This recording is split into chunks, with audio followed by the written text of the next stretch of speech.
جو ہے عربی زبان میں آتا ہے آزمانا. خلق الموت والحیات لیبلوکم ایکم احسن عملا. یہی معنی ابتلا کے بھی. ابتلا یبتلی آزمانا.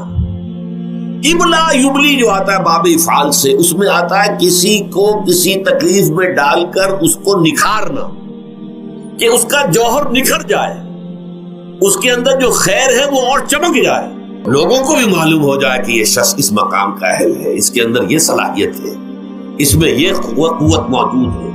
تو یہ گویا کہ اہل ایمان کی صلاحیتوں کو نکھارنے کے لیے اور ان کے درجات کی ترقی کے لیے بھی اللہ تعالیٰ دنیا کے اندر یہ مصیبتیں اور امتحانات جو ہیں آزمائش کے حوالے سے افراد پر بھی اجتماعی طور پر بھی لاتا ہے.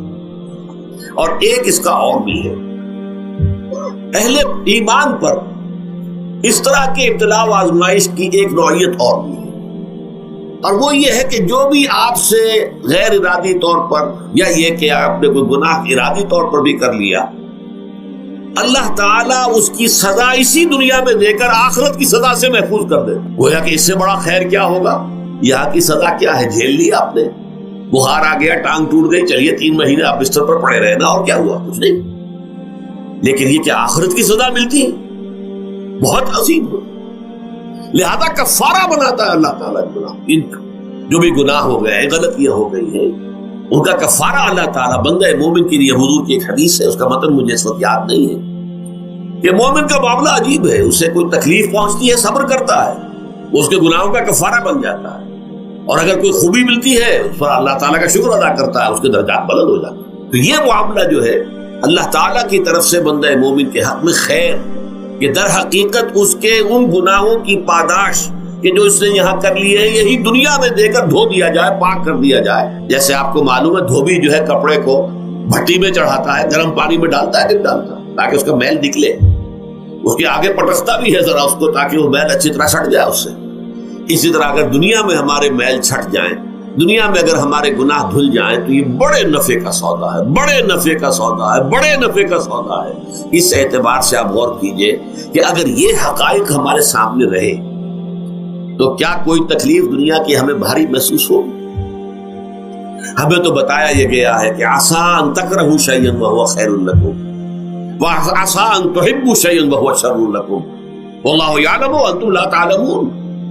ہو سکتا ہے کہ تم کسی چیز کو ناپسند کرو, ذرا آنے کہ اسی میں تمہارے لیے خیر ہے, تمہیں نہیں پتا. اور ہو سکتا ہے تم کسی چیز کو پسند کرو, ذرا آنے کہ اس میں تمہارا شر ہے, لیکن تمہیں نہیں معلوم.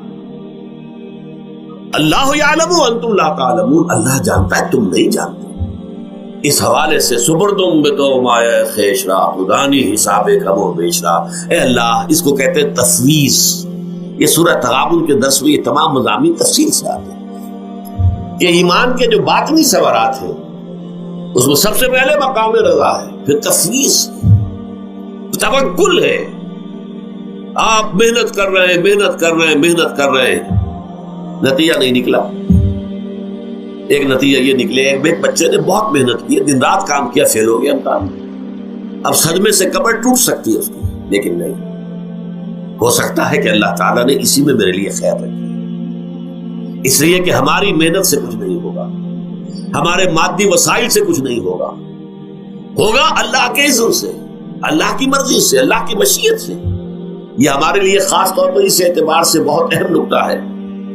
ہم سب راہ حق کے مسافر ہیں, اپنے اپنے بس پڑتے محنت کر رہے ہیں, وقت بھی صرف کر رہے ہیں, مال بھی صرف کر رہے ہیں, محنت کر رہے ہیں, مشقت کر رہے ہیں. لیکن فرض کیجئے جیسا کہ ہے, پھر واقع فرض کیا کیجئے, وہ تو واقع سامنے کی بات ہے, نتائج نکلتے نظر نہیں آ رہے, قدم نہیں بڑھ رہے, ہماری طرف لوگوں کا رجوع عام نہیں ہے. ٹھیک ہے, اس پر قطعاً بدل ہونے کی بات نہیں, یہ اللہ تعالیٰ کی مشیت میں ہوگا, جب وہ چاہے گا تب ہوگا.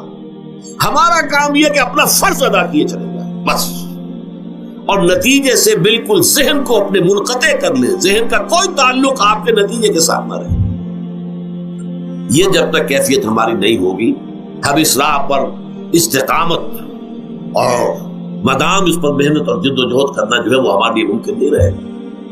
اس کے لیے میں اگر آپ کے سامنے رکھوں معاملہ کہ حضور صلی اللہ علیہ وسلم کے جو پہلے 10 برس ہیں, جب سے آپ کو آغاز ہوا ہے وحی کا,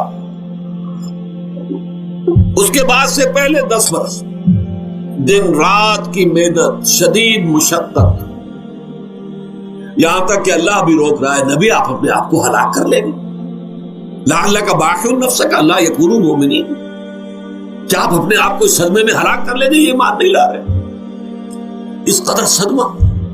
لیکن اس کے ساتھ یہ ہے، یہ نہیں ہے جب نتیجہ نہیں نکل رہا تو کام چھوڑ کے بیٹھ جائے، نہیں، معاذ اللہ معاذ اللہ۔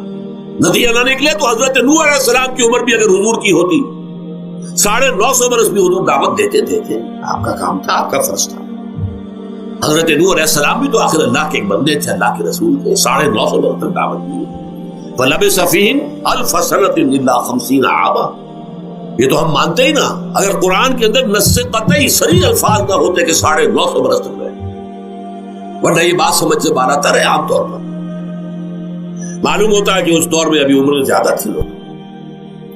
بہرحال جو میں نے عرض کیا تھا کہ دکھ جس سے انسان متاثر ہوتا ہے، اس کی ایک قسم وہ ہے کہ جو ہمارے ارادہ اور اختیار سے باہر، اللہ کی مشیت سے، اللہ کے اذن سے، اللہ کی مرضی سے آتا ہے، اس کے لیے ہمارا کام صرف برداشت ہے۔ جو شے بھی ہمیں برداشت کی صلاحیت عطا کر دے وہی اس کا علاج ہے۔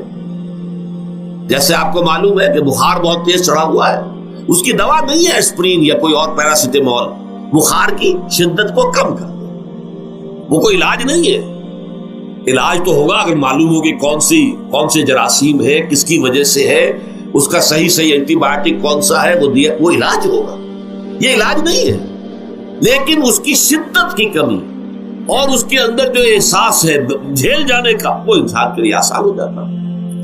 یہی مضمون آیا ہے سورہ حدید میں بھی، ما اصاب من مصیبت فی الارض ولا فی انفسکم، یہاں کھول دیا اس مضمون کو۔ میں نے عرض کیا تھا نا کہ یہ آفت سماوی بڑے پیمانے پر بھی ہو سکتی ہے، زمین میں یعنی زلزلہ آ گیا، فلڈ آ گیا، طوفان آ گیا، ولا فی انفسکم، خاص تمہاری جان میں، تمہیں بخار ہو گیا، تمہیں ٹی بی لگ گئی، تمہیں کوئی اور بیماری آ گئی، تمہیں کینسر ہو گیا، معاذ اللہ ہوتا ہے، آخر ہوتا ہے، دنیا میں انسانی زندگی کے ساتھ یہ ساری چیزیں لگی ہوئی ہیں۔ لیکن یہ چیزیں ما اصاب من مصیبت فی الارض ولا فی انفسکم، نہیں پڑتی تم پر کوئی پڑنے والی کوئی مصیبت، کوئی تکلیف، نہ پوری زمین میں بڑے پیمانے پر، نہ تمہاری جانوں میں انفرادی سطح پر، الا فی کتاب من قبل ان نبرأھا، مگر یہ کہ وہ تو ایک کتاب میں، کتاب اللہ کے علم کی کتاب، الکتاب، اس میں پہلے سے درج موجود ہے۔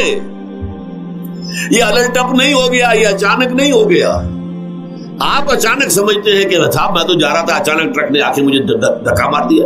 اچانک کوئی شے یہاں نہیں ہوتی، اس کائنات میں پتہ تک نہیں ہلتا جب تک کہ اس نے رب نہ ہو۔ اچانک کا کیا سوال؟ در حقیقت جو ہوتا ہے وہ اللہ تعالیٰ کے علم میں پہلے سے ہے، علم کامل، ما کان وما یکون، جو کچھ ہوا ہے، جو کچھ ہوگا، مستقبل، ماضی، کل کا کل، آنے واحد میں اللہ کے علم میں موجود ہے۔ لہذا یہاں اچانک کچھ نہیں ہوتا، جو بھی آیا ہے اللہ کے علم سے آیا، اور یہ پہلے سے اللہ کے علم کے اندر موجود تھا، لکھا ہوا تھا، الا فی کتاب من قبل ان نبرأھا ان ذلک علی اللہ یسیر۔ یہ تمہیں تو مشکل نظر آئے گا لیکن اللہ پر بڑا آسان ہے، اللہ کا علم کامل، ما کانا ما یکون کو آگی ہے۔ لیکن لا تاسوا علی ما فاتکم، تاکہ تم افسوس نہ کیا کرو ان چیزوں پر جو تم سے چھوٹ جائیں، جاتی رہے، چھن جائیں۔ کوئی موقع تھا ہاتھ سے نکل گیا، کوئی دولت تھی اس پر ڈاکہ پڑ گیا، کوئی اور مصیبت ہے وہ آ گئی، کوئی عزیز فوت ہو گیا، اکلوتا بیٹا تھا فوت ہو گیا، وغیرہ وغیرہ۔ ما فاتکم، فات سے ہی فوتیدگی ہے نا، جو شے بھی نکل جائے، چلی جائے، ہاتھ سے جاتی رہے، چاہے وہ کوئی آپ کا عزیز تھا جو فوت ہو گیا تو آپ کے ہاتھ سے نکل گیا، یا کوئی مال تھا جو آپ کے قبضے سے نکل گیا، ڈاکہ پڑ گیا، چوری ہو گئی، نقصان ہو گیا کاروبار میں بہت بڑا، اس پر افسوس نہ کیا کرو۔ اگر افسوس کرو گے تو اس کا مطلب کیا ہوگا کہ تمہیں اللہ پر اعتماد نہیں ہے، یا تم سمجھتے ہو کہ اللہ کے سوا بھی کوئی ہے جو یہ کام کر سکتا۔ کائنات میں تو ایک ہی کی مرضی چلتی ہے، وہ ہے اللہ۔ لہذا اگرچہ وہ کسی کے ذریعے سے تکلیف آپ کو پہنچی ہے، کسی نے آپ کو پتھر مارا ہے، وہ پتھر ہو سکتا ہے آپ کو نہ لگتا، لگ گیا ہے تو اللہ کے فیصلے سے لگا ہے، اس کا باپ بھی نہیں پتھر مار سکتا آپ کو اگر اللہ کا اذن نہ ہو۔